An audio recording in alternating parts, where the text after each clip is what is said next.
आज से संसद के बजट सत्र की शुरुआत होने जा रही है और कल वित्त मंत्री बजट पेश करेंगे। मुंबई के जावेरी बाजार की वित्त मंत्री निर्मला सीतारमण से बजट में क्या मांगे हैं, आइए देखते हैं। तो बजट से ठीक पहले क्या ज्वेलर्स की धड़कनें तेज हैं, वो क्या सोचते हैं, उनके लिए क्या कुछ इस बजट में हो सकता है, ये जानना समझना इसलिए ज़रूरी है क्योंकि इस बार का बजट ऐसे वक्त में आ रहा है जब गोल्ड का प्राइस ऑल टाइम हाई पर है, 80,000 के पार है। अब तक का सबसे रिकॉर्ड भाव है गोल्ड का।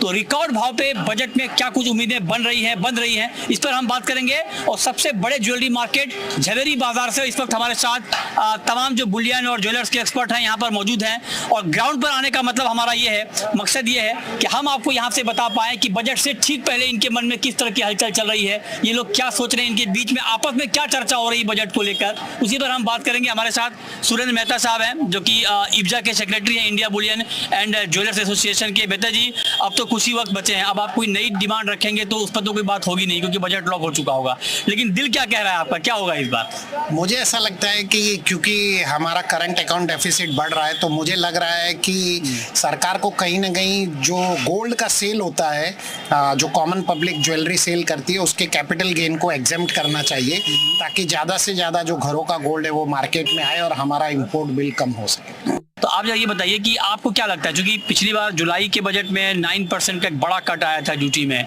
आपको लगता है कि जो बात हुई मेहता जी ने कही कि इंपोर्ट बिल कम होना चाहिए, उसको देखते हुए ड्यूटी कुछ बढ़ भी सकती है इस बजट में? मुझे नहीं लगता है ड्यूटी बढ़ेगी। ज़्यादा से ज़्यादा ऐसा लग रहा है कि ड्यूटी से थोड़ा सा ड्यूटी कम होगा, 2% और मेरे को ऐसा लगता है कि अभी जो डायरेक्ट बैंक से इंपोर्ट हो रहा था, अब कंपनी भी डायरेक्ट इंपोर्ट कर सकते हैं, कोई भी 2% और कम होगा, ऐसा लग रहा है। और इंपोर्ट भी कोई भी कर सकता है। ये आपको कहाँ से लग रहा है, मतलब मुझे ऐसा लग रहा है कि उनके जो भी पैसे जो आ रहे जा रहे तो बिजनेस ऑर्गेनाइज हो जाएगा, वेल ऑर्गेनाइज हो जाएगा। अभी भी जो भी थोड़ा बहुत भी आ रहा है, आने थोड़ा जो भी हो रहा है वो ऑर्गेनाइज हो जाएगा, मुझे ऐसा लग रहा है। अच्छा, आपको भी लगता है कि ड्यूटी कट होनी चाहिए या फिर आपको लगता है जो कि इंपोर्ट बिल को लेकर कंसर्न है, डॉलर काफी स्ट्रांग हो रहा है, रुपया काफी वीक हो रहा है, ऐसे में सरकार कुछ सख्ती बढ़ाएगी इंपोर्ट के ऊपर? नहीं, लगभग देखो अभी जो 6% ड्यूटी है लगभग वही रहेगी, हम लोग को ऐसा लग रहा है 6% ही रहेगी। 6% ही रहेगी।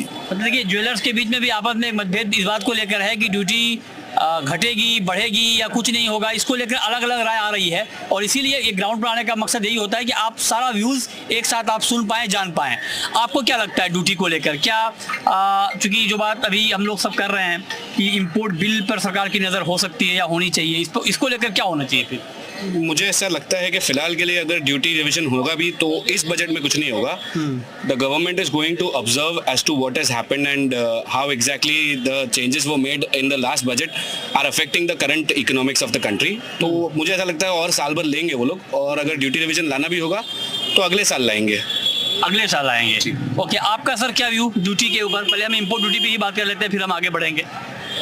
विनीत जैन मेरा नाम है, आर्यन स्पॉट से हूँ मैं। मुझे गोल्ड के ड्यूटी के रिलेटेड ऐसा लगता है कि अभी अगर गोल्ड का ड्यूटी अगर बढ़ा देंगे तो फिस्कल स्ट्रेंथ भी इंडिया का, उसको भी नज़र रखते हुए ड्यूटी बढ़ा भी सकते हैं। लेकिन हम पूरा ज्वेलरी इंडस्ट्री से होते हुए हमें ऐसा लगता है कि ड्यूटी या तो सेम रहे या तो रिड्यूस हो जाए, जो हमारे बिजनेस के लिए बेटर है। अच्छा, आप कह रहे हैं कि या तो सेम रहे या रिड्यूस हो जाए। मेहता जी, आपकी इंडस्ट्री के लोग जो हैं वो अलग अलग राय अपनी रख रहे हैं ड्यूटी के ऊपर। इब्जा की क्या डिमांड है इस बार बजट से? आपने यहाँ पे क्या डिमांड रखी है और उस पर कितना बातचीत हो पाई है या कुछ होने की संभावना? देखिए, दो महत्वपूर्ण डिमांड है हमारी। एक तो ड्यूटी में रिडक्शन होना चाहिए ताकि हमारा जो ज्वेलरी का एक्सपोर्ट है वो बढ़ सके, और दूसरा बुलियन का एक्सपोर्ट को भी परमिशन मिलनी चाहिए क्योंकि डायमंड इंडस्ट्री के फॉल आउट के बाद में ज्वेलरी जो इंडस्ट्री है उसको बहुत ही महत्व देना चाहिए इस बजट में, और उसके लिए ड्यूटी कम करके एक्सपोर्ट को बढ़ावा मिलना चाहिए। और इसीलिए हमने ये भी मांगा है कि एक jewellery export hub gift city में बनाना चाहिए जो 365 दिन काम करे, तो किसी भी तरह से जो हमारे कारीगर्स हैं, जो एम्प्लॉयमेंट है वो भी जनरेट होगा। और उसी के साथ साथ हमारी जो पुरानी डिमांड है इलेक्ट्रॉनिक गोल्ड रिसिट की, कि उसमें जीएसटी का एग्जेम्पशन मिलना चाहिए, और वो गोल्ड रखने के लिए जीएसटी बॉन्डेड वेयर हाउस बनने चाहिए, जैसे कस्टम बॉन्डेड वेयर हाउस है तो उसी प्रकार के बॉन्डेड वेयर हाउस बनने चाहिए। अगर वो डिमांड फुलफिल होती है तो गोल्ड मोनेटाइजेशन स्कीम को भी एक तरह से बूस्ट मिलेगा।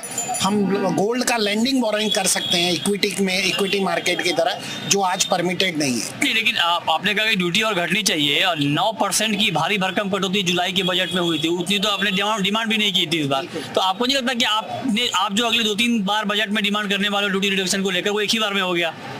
नहीं, आपकी बात सही है, लेकिन अभी भी कुछ FTA एग्रीमेंट इस प्रकार के हैं। वो FTA एग्रीमेंट की वजह से थोड़ा सा मार्केट डिस्टॉर्ट होता है। लोग 0% में प्लेटिनम अलॉयज जैसे माल को इंपोर्ट करते हैं, तो उन्हें कम करने के लिए ड्यूटी को और घटाना जरूरी है, ताकि जो FTA एग्रीमेंट के तहत जो 0% में माल आता है उसको खत्म किया जा सके।